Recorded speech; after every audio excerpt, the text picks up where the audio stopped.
Well, I'm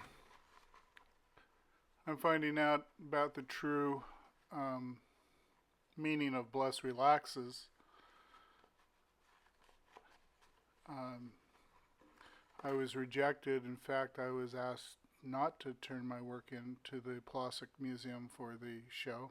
They didn't want anything to do with my work. So I'm still going to contemplate on bless relaxes.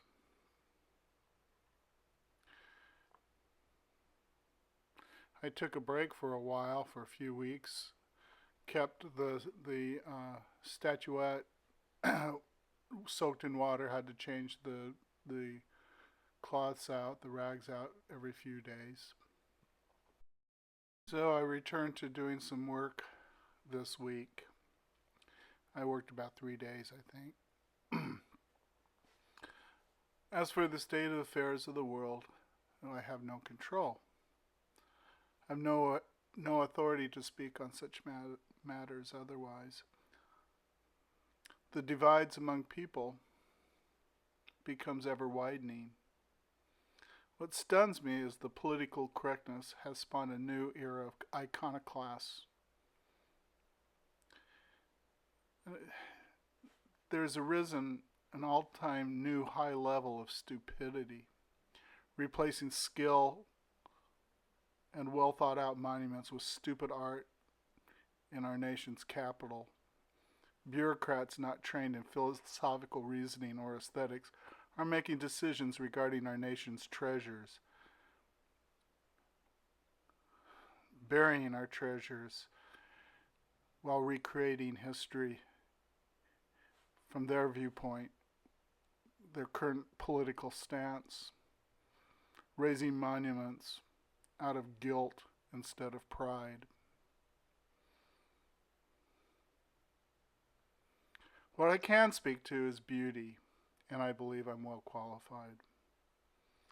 I was once told by an artist who studied history how you can see the decline in society's art as societies declined as well. I think we're seeing a great decline, or have been witness to a great decline for the past 50 years. People in high positions of art making decisions about art with only a modern art training. Their decisions are based in principles of such things as, is it new, is it innovative, is it shocking, is it mind-boggling, have I ever seen that before? They have no business judging figurative art because they have no background in the figure, no traditional composition in the round. Who are they to judge? Those people in charge are museum directors, university professors, college professors, even high school art teachers. Past 50 years, the focus has moved from figurative to modern art, to where it is no longer cutting edge. Modern art is the institution. From the 1940s up through the early 1970s, there was a figurative movement that used dynamic figure qualities such as Donald DeLue's work or Donald Hord's work. American Sculpture Society really was something up until the mid-70s. There was really beautiful work being shown consistently.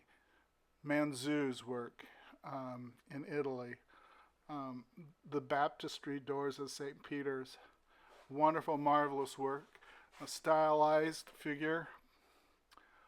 But what happens if I speak passionately about the figure and about what I'm doing,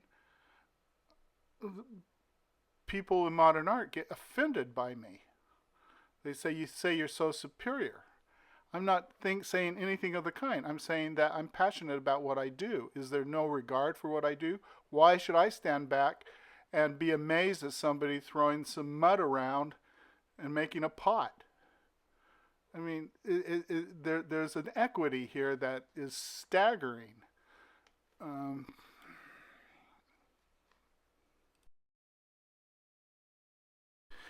if a person is playing the piano and they want somebody to listen to them, they practice. If somebody sings and they have a voice, they practice. If a ballerina wants to be seen as a dancer, the ballerina will practice. Oftentimes the ballerina schedule, practice starts at 9 o'clock in the morning and ends with performances at 10 o'clock at night. That's the level of commitment that those people have to their dance, to the piano, to the violin. Why is it any different with the visual arts? Why should the visual arts not have that same type of rigor and discipline?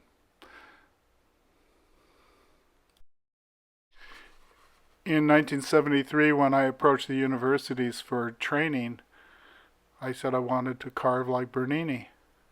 They smiled and laughed and said, naive, lofty ideals but naive, and would snicker.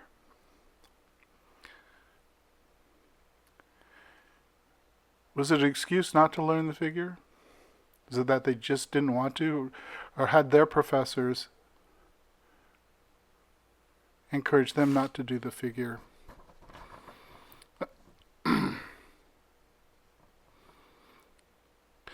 I'm finding it ever increasingly difficult to compete with modern artists now, many of whom have zero education in art.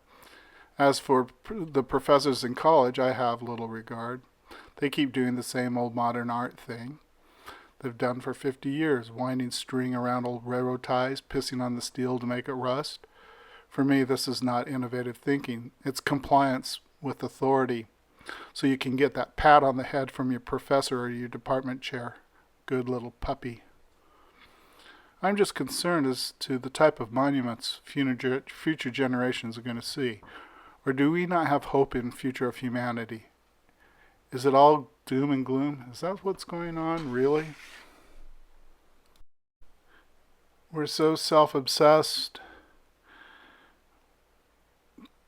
taking medications, getting addicted to painkillers, blaming their problems on mom and dad, sitting on the psychiatrist's couch for 15 years, blaming mom, blaming dad, blaming big brother, little brother, sister.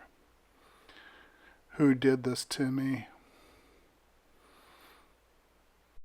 And then making angry art. There's the angry woman. I'm angry at men. I'm angry at my situation.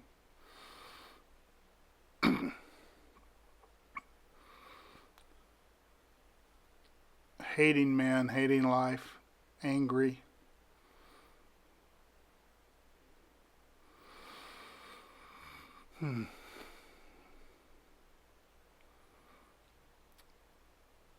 Oh, I've got so much angst, so I've got to express it. To me, that's just a child in a high chair who's never gotten out of the paddle and learned to walk. The process of learning to walk is to fall and to get up again and to walk. But this persistent blaming and then artwork that blames. What I see with this type of artwork that wants to work with the angst, which I think is really self-obsessed with really minor problems. For me, it's a real lack of taking responsibility. Taking responsibility for your life. Taking responsibility for your art. For me, composition is everything.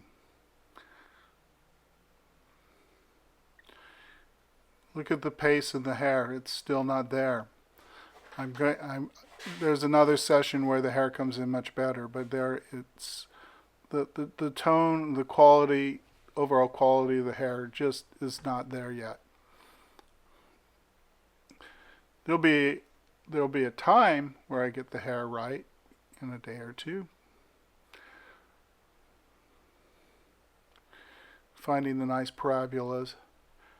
I'm looking for the light to spill over in a way that it's not looking gouges. Now, if you compare the wing to the hair, you see the wing is holding the light well.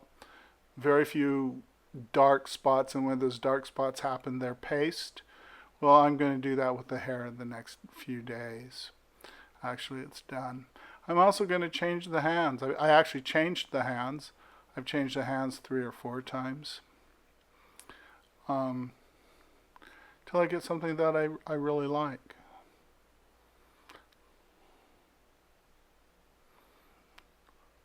Something they don't really talk about these days. I don't know if they teach this in drawing school anymore, but you'll notice I work very little with my wrist, and most of the movement is actually coming right from the shoulder. That's how you can hold your drawing instrument or your sculpture instrument, whatever you're working with, your clay modeling. You hold the instrument and move your shoulder, and then you've got all that control. If you're working with your wrist, you tend to gouge things. Yeah, I made the hands better a few days later. There you can see the wings starting to take. Got to get the stiffness out. That's all line. There, I'm blowing off an old plaster mold I made of a hand. I'm using that as a reference.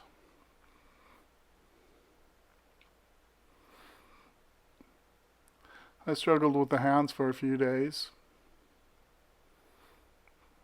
And I'll struggle with them for a few more days. Oh, there you see the hair starting to take shape. It's starting to do some fun stuff now.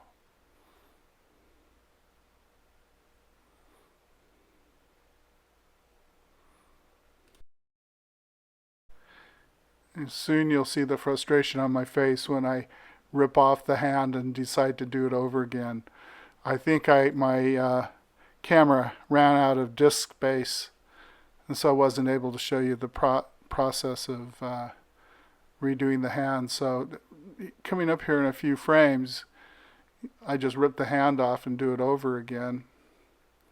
And of course, I ran out of disk space to show, so I just kept on going.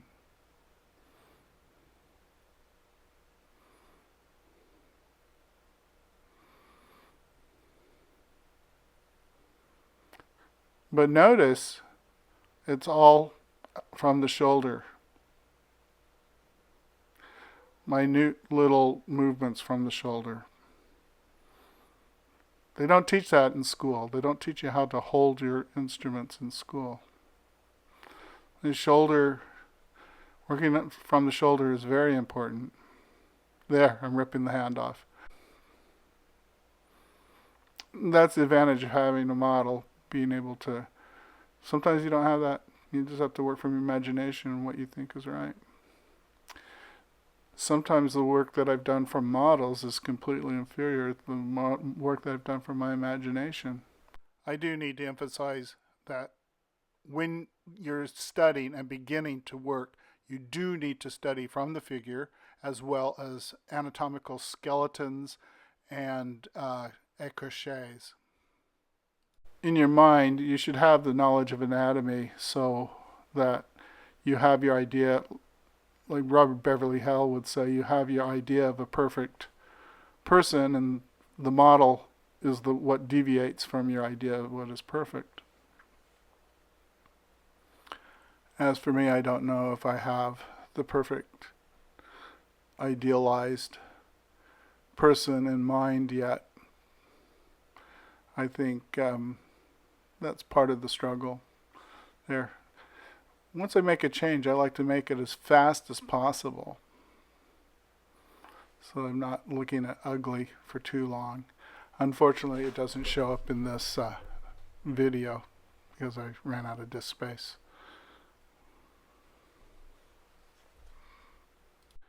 Well, when all else fails, get a hammer. I think I'm driving some pins in there, actually some welding rod.